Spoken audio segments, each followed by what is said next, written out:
కాంగ్రెస్ ప్రభుత్వం ప్రకటించిన job calendar ప్రకటన పట్ల రాష్ట్ర వ్యాప్తంగా నిరసనలు వ్యక్తమవుతున్నాయి.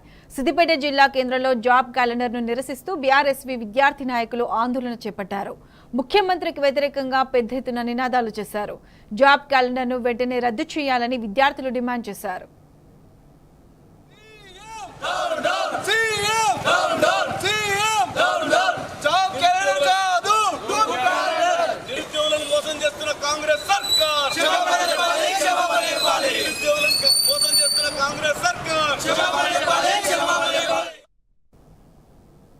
అసెంబ్లీలో జాబ్ క్యాలెండర్ కాకుండా డూబ్ క్యాలెండర్ ప్రవేశపెట్టింది.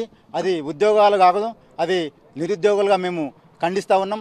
వాళ్ళు ఉద్యోగుల కోసం, నిరుద్యోగుల కోసం ఉద్యోగం అయ్యలే, వాళ్ళు కేవలం వాళ్ళ నాటకాల కోసమని ఉద్యోగాల క్యాలెండర్ విడుదల చేశారు.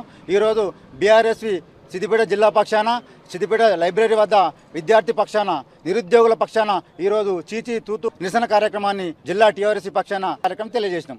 రాష్ట్ర ప్రభుత్వం విడుదల చేసినటువంటి ఈ జాబ్ క్యాలెండరు నిజంగా ఇది జాబ్లెస్ క్యాలెండరు, కేవలము తేదీల క్యాలెండర్ తప్ప ఇందులో ఉద్యోగాలు ఎక్కడ కనిపిస్తలేవు.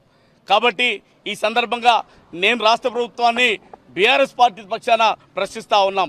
ఇది జాబ్లెస్ క్యాలెండర్ తప్ప నిజంగా కూడా జాబ్ క్యాలెండర్ ఎట్లయితుందని చెప్పేసి ఈ సందర్భంగా రాష్ట్ర ప్రభుత్వాన్ని ప్రశ్నిస్తూ ఉన్నాం.